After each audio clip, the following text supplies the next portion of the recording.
Le Grand Carême est une période de l'année ecclésiastique qui est célébrée par plusieurs sectes de la chrétienté.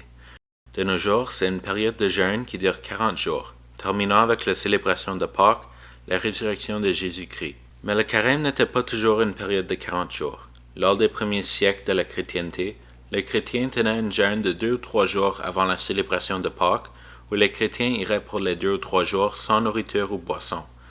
D'autres ne mangent simplement pas avant 15 heures, mais il n'y avait pas une structure rigoureuse mise en place. Lors des 2 prochaines vidéos sur le sujet, je vais essayer de toucher sur le plus de points possibles qui ont rapport avec le carême, et je vais essayer de mon mieux d'expliquer les pratiques orthodoxes qui auront l'air pas mal étranges à n'importe qui regarde de l'extérieur. Ceci m'amène à parler à propos de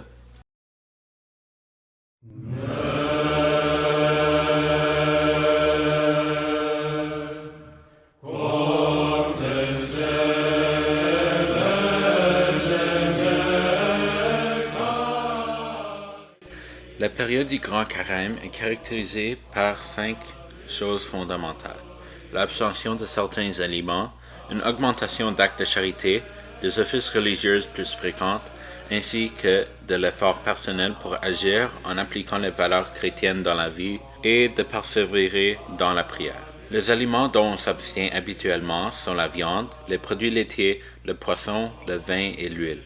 Étant donné que le jeûne est strictement interdit canoniquement le jour du sabbat et le jour du Seigneur, le vin et l'huile sont autorisés les samedis et dimanches. Si la fête de l'Annonciation se situe pendant le Grand Carême, le poisson, le vin et l'huile sont aussi autorisés ce jour-là. Je vais toucher sur ce sujet plus en détail dans une vidéo dans le futur, donc abonnez-vous à ma page et pesez sur la cloche pour recevoir des notifications sur ma prochaine vidéo. C'est en effet lors de la fête de Pâques que se rassemble le plus grand nombre de fidèles dans les pays de tradition orthodoxe.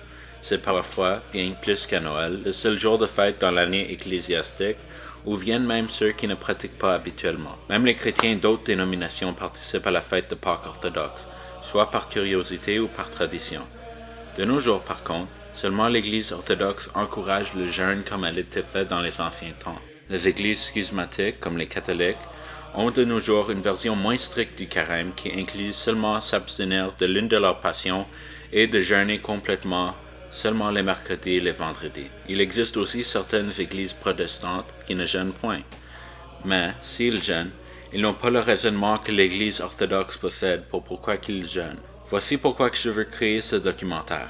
La communauté francophone est majoritairement catholique. Ils ne connaissent probablement pas les origines de leurs coutumes et qu'il existe une église qui conserve quand même ces traditions. Le carême est divisé donc en 3 parties principales, qui sont aussi appelées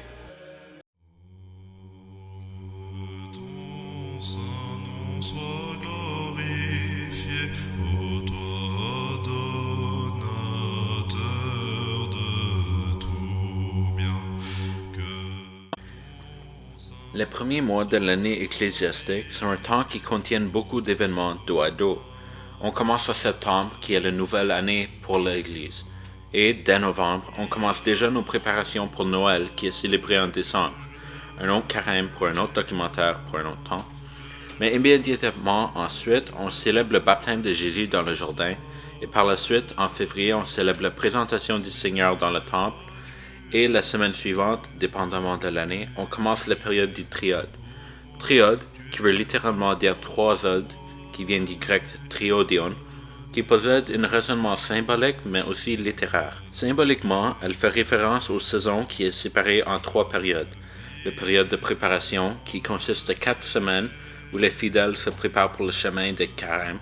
Par la suite, la période du carême, qui consiste de 40 jours de jeûne, qui prépare le corps pour la semaine sainte et les Pâques. Finalement, on passe aux périodes de la semaine sainte, la période qui dure 1 semaine où que l'on se rappelle du passion de Christ, de sa crucifixion, sa descente aux enfers et de son résurrection lors du 3e jour.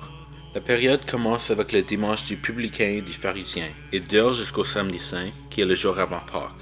En tout, 10 semaines de prière, de réflexion profonde et de jeûne, pour les chrétiens orthodoxes qui souhaitent rencontrer le Christ crucifié et ressuscité à la fin du chemin. On appelle aussi triode le livre contenant les chants et lectures pour la période liturgique du triode. Le livre prend son nom des odes et des canons de Matine, qui est les chants et les prières du matin dans l'Église orthodoxe. À la différence des autres livres canoniques de l'Église, tels que l'Octèque et le Méné, qui sont des livres auxquels on fait référence lors de nos prières. Les canons compris dans le triode ne contiennent que 3 odes, comparé aux 9 odes qui se retrouvent dans les autres livres, d'où le triode prend son nom littéralement. Dans ce documentaire, je me concentrerai sur la période de préparation. Je commencerai aussi à parler à propos des pratiques spirituelles et liturgiques qui sont particulières au Grand Carême. Mais avant de commencer chaque grande aventure, il faut toujours avoir une. Tu es béni, Seigneur, enseigne-moi les préceptes de ta justice. Tout le peuple des anges a été en extase. Cette période du Carême est aussi connue comme les dimanches préparateurs. Les 4 semaines avant le début du Carême, avec le 4e qui signale le début du Carême, sont des semaines de préparation. Chacune des semaines possède un thème spécifique qui s'exprime dans les Écritures, les Épîtres, les sermons et les évangiles de cette semaine. Les 4 semaines encouragent les fidèles à commencer une réflexion interne sur l'état de leur âme, une réflexion qui va être continuée lors du Carême elle-même. Je ferai référence seulement aux dimanches de chaque semaine, puisqu'ils contiennent la majorité des enseignements de cette semaine. Commençons donc avec Voyez le tombeau et soyez dans l'allégresse, car le Sauveur est ressuscité du tombeau. Tu es béni, Seigneur, enseigne-moi les préceptes de ta justice. Très tôt le matin. Avec le dimanche du publicain et du pharisien commence le triode. C'est le dimanche suivant le dimanche de Zaché qui possède elle-même une leçon importante pour le triode. Le thème du dimanche du publicain et du pharisien est l'humilité et une leçon sur la manière dont on doit prier. Dans l'Évangile selon Luc, Jésus raconte une parabole. 2 hommes vont prier au temple. L'un est un pharisien et un homme juste selon la loi de l'Ancien Testament, respectant rigoureusement les préceptes religieux. L'autre était un publicain, un percepteur de taxes, un pécheur selon la loi qui abusait peut-être de sa fonction pour son propre gain. Bien que le pharisien fût véritablement juste selon la loi, il se vante de sa justice devant Dieu. Il montre du mépris envers les autres hommes et il s'en retrouve condamné. Son cœur est fermé. Content de soi-même, il n'attend plus rien de Dieu. Par contre, le publicain, un pécheur, témoigne de la pénitence et de l'humilité devant Dieu. Il implore la miséricorde divine pour le pardon de ses péchés et il s'en trouve soulagé. Il ouvre son cœur devant Dieu, l'appelle à son secours et reçoit le pardon et la grâce divine. Ceci est un résumé de Luc chapitre 18, versets 9 à 14. Cette première semaine de préparation invite les chrétiens orthodoxes à réfléchir sur leur propre état spirituel, sur leur manière de prier et la façon dont ils communiquent avec Dieu. Elle sera ensuite suivie par Gloire à toi qui nous montre la lumière. Gloire à Dieu au plus haut des cieux, et paix sur la terre aux hommes bienveillance. Le deuxième dimanche de la préparation porte sur la parabole du fils prodigue. Ce dimanche partage le thème d'humilité avec la semaine précédente et elle nous encourage à porter une réflexion interne sur l'état de notre âme. Elle nous rappelle que ce n'est jamais trop tard pour demander le pardon et que le Père accepte toujours celui qui répond sincèrement. Dans l'hymnographie de ce jour, on apprend la leçon que l'Église essaie de nous partager. Quittant follement ta gloire paternelle, et dans le mal j'ai dispersé la richesse que tu m'avais donnée. Et je te dis les paroles du Fils prodigue. J'ai péché contre toi, Père compatissant. Reçois-moi qui répands et fais de moi l'un de tes serviteurs. On n'est pas digne du pardon du Seigneur, on le quitte follement tous les jours lorsqu'on pêche. Mais dans sa bonté et sa compassion pour la création, il nous pardonne, comme le Père a pardonné son Fils. Mais ça requiert que nous, on fait le premier pas et qu'on fait une réflexion interne pour voir que nous sommes les pécheurs et qu'on se retourne vers Dieu. Ceci est la leçon qui se retrouve dans la deuxième semaine et elle est suivie par la troisième semaine qui est Jésus-Christ à la gloire, le Dieu le Père ami. Chaque jour je te bénirai et louerai ton nom toute l'éternité. le dimanche du dernier jugement est le troisième dimanche de préparation. Il est aussi appelé dimanche de l'abstinence de la viande, car c'est la dernière semaine avant Pâques que l'on peut consommer la viande. Lors de ce dimanche, l'évangile qui est extrait de Matthieu concerne une parable que Jésus raconte concernant le dernier jugement. Elle nous introduit, comme les lecteurs des autres dimanches de cette période préparatoire, dans l'atmosphère du grand carême. Elle nous enseigne qu'il ne suffit pas de voir Jésus, mais qu'il faut aussi agir de manière qui est comme Jésus. Elle nous enseigne que nous devons devenir les fils de Dieu en suivant le Christ, son Fils unique, et en voyant Christ en tout, et en nous engageant à servir Christ à travers eux. Lors des hymnes du jour, nous lisons « Lorsque tu viendras pour rendre un juste jugement juste, tu juges sur ton trône de gloire, tu siégeras, un fleuve de feu coulera devant ton tribunal. Les puissances des cieux t'assisteront, les hommes remplis d'effroi seront jugés, chacun selon ses actions. À cette heure, ô Christ, épargne-nous, réservant le sort des élus aux fidèles qui t'implorent en raison de ton amour.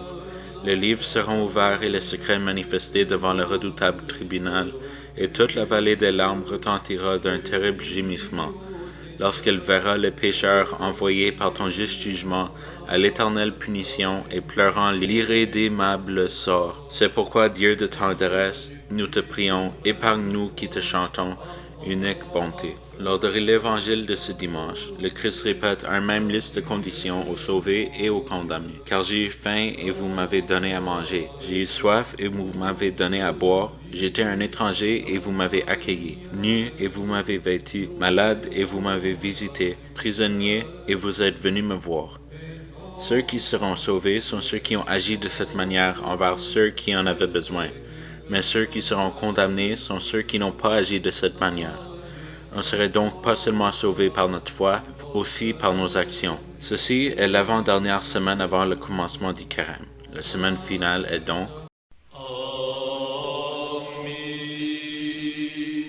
Jour de la résurrection, peuple rayonnant de joie, Pâques du Seigneur, Pâques, car de la mort à la vie, de la terre jusqu'au ciel.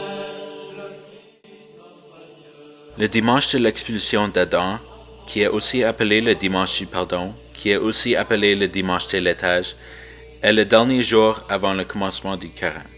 Ce dimanche, avant le début du grand carême, le dernier jour où les chrétiens orthodoxes consomment le laitage avant Pâques, l'Église évoque l'expulsion d'Adam et Ève du paradis. Dieu leur avait commandé de s'abstenir de consommer les fruits d'un arbre, mais ils ont désobéi ce commandement. Ainsi, Adam et Ève et leurs descendants héritèrent la mort et de la corruption. L'Évangile du jour offre des conseils sur la bonne manière de jeûner. Quand vous jeûnez, ne vous donnez pas un air sombre comme les hypocrites. Ils prennent une mine défaite pour que les hommes voient bien qu'ils jeûnent. En vérité, je vous le dis, ils tiennent déjà leur récompense.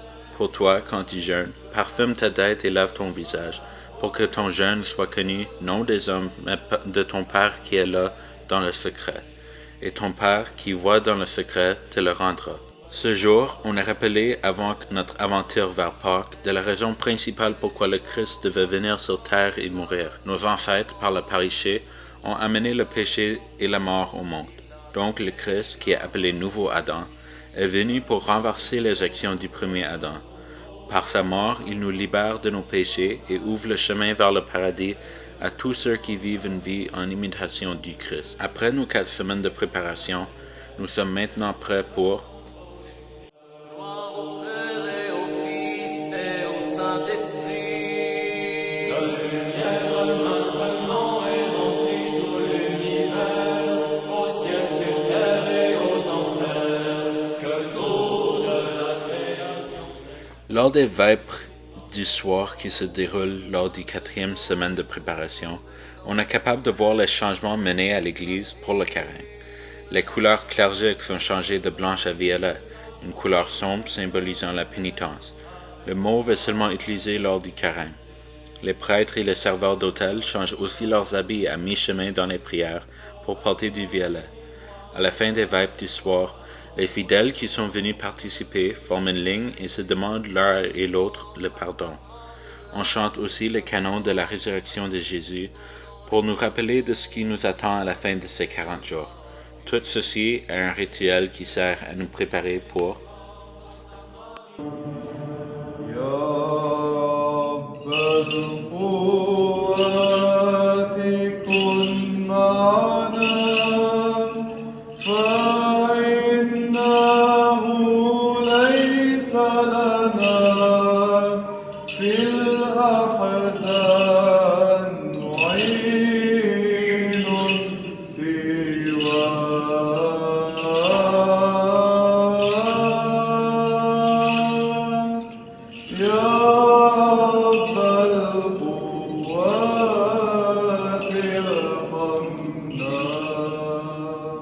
Le Grand Carême est la période de jeûne de 40 jours qui précède la Semaine Sainte et Pâques. Comme dit auparavant, le Carême était initialement un temps de préparation pour les catéchumènes qui allaient se faire baptiser à Pâques. Le jeûne, il faut préciser, n'est pas seulement un simple ensemble de règles alimentaires. Le Carême est un temps de purification qui sert à éliminer toutes les passions qui nous éloignent de Dieu dans la vie de tous les jours. Il s'agit d'un temps d'humilité qui sert à rapprocher une personne vers le Christ. Il y a un passage populaire qui est souvent cité durant le Carême qui vient d'un père du désert.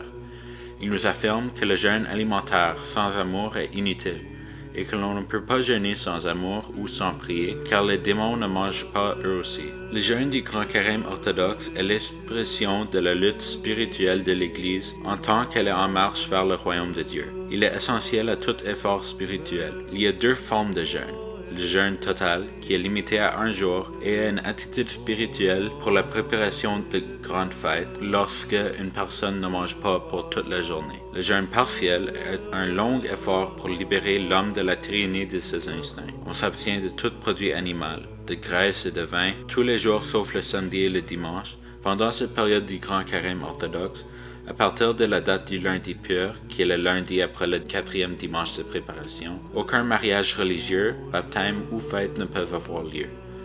Chaque semaine du Carême, comme les semaines de préparation, porte eux aussi une fête ou un saint important qu'ils souhaitent commémorer, tout avec le thème d'encourager les fidèles qui jeûnent que leurs efforts ne soient pas pour rien. Mais il va falloir regarder le prochain documentaire pour apprendre sur chacune de ces semaines.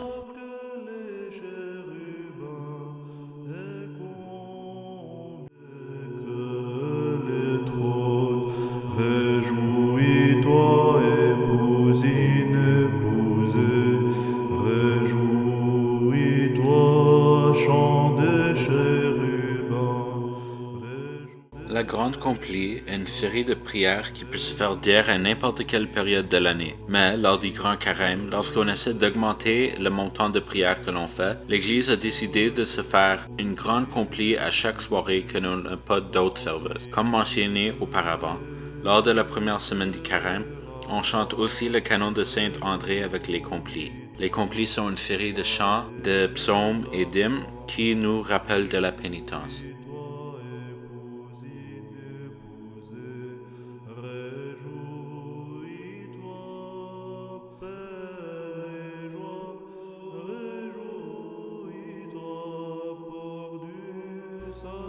Lors de la première semaine du Carême, on chante en plus de la complie de chaque jour un canon de pénitence qui est écrit par Saint André de Crète. Cette première semaine aide à placer le ton pour le restant du Carême. Le lundi, mardi et jeudi de cette semaine sont dédiés à la récitation de ce canon. On fait ceci lors de la première semaine du Carême pour susciter et commencer une réflexion interne plus intense que celle qui a été faite lors de la période de préparation. Les hymnes chantés nous rappellent des pécheurs de l'Antiquité et comment que, par la pénitence, ils ont été capables de se retourner vers Dieu. Ça nous encourage à les imiter et nous encourage aussi à inciter un dialogue interne avec notre esprit, de le dire qu'il faut lever ô mon âme. Arbre de vie et source d'immortalité, réjouis-toi, épouse inépousée, je te prie. En contraste avec les complis, les mercredis lors du Carême sont réservés pour une liturgie spéciale qui se passe seulement à ce temps de l'année. Pendant le Carême, c'est interdit de performer la liturgie divine lors des jours de la semaine, mais les fidèles voulaient quand même recevoir le corps du Christ, donc Saint Grégoire a modifié la liturgie pour créer la liturgie des cadeaux présanctifiés. Lors de la liturgie du dimanche, lorsque le prêtre consacre les cadeaux pour la distribution aux fidèles présents, il consacre et prépare aussi un autre brebis, avec du vin et l'entrepose pour la liturgie du mercredi, pour la consommation des fidèles. Il n'y a pas de célébration de l'Eucharistie le jour du jeûne, du lundi au vendredi. En effet, pour l'orthodoxie, la célébration de l'Eucharistie est incompatible avec le jeûne, car elle a un caractère festif et joyeux. C'est une célébration de la résurrection du Christ et une anticipation de la joie éternelle du royaume de Dieu. On ne peut donc pas le célébrer lorsqu'on a un jeûne qui est solemne et qui nous rappelle de la mort. Dans le rite romain, la liturgie des présanctifiés n'a lieu que le vendredi saint. Une autre différence entre les deux rites.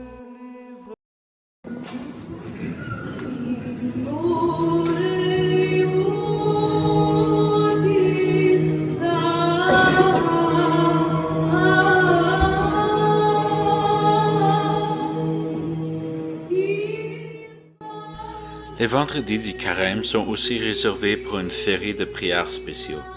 Le carême tombe toujours sur le mois de mars, ou on peut dire que le mois de mars se retrouve toujours lors de la période du carême, et les pères de l'Église ont incorporé ce fait dans le carême. Le 25 mars est la fête de l'Annonciation, le moment où Gabriel est venu porter à la Vierge Marie les nouvelles qu'elle allait concevoir un fils. La date de la fête est placée exactement 9 mois avant Noël, ce qui fait qu'elle se déroule toujours lors du carême. On célèbre donc l'Accatiste à la Mère de Dieu à chaque vendredi du carême. L'Accatiste à la Mère de Dieu contient une belle histoire d'origine qui serait un bon sujet pour une autre vidéo. Laissez-moi savoir dans la boîte de commentaires si ça vous intéresserait. Le mot Accatiste vient du grec akathistos, qui se traduit à jamais s'asseoir. On reste debout durant la prière entière et on chante des louanges à la Mère de Dieu pour le mystère qui s'est passé dedans elle. L'Accatiste est divisé en 4 parties qui sont chacun dites à un vendredi lors du carême. L'un des vendredis sont ensuite consacrés à la fête de l'Annonciation et lors de l'avant-dernier vendredi avant la fin du carême, nous chantons l'Accatiste entière. Ces services liturgiques se font répéter à chaque semaine jusqu'à la dernière semaine, où que l'on change ce qui serait célébré.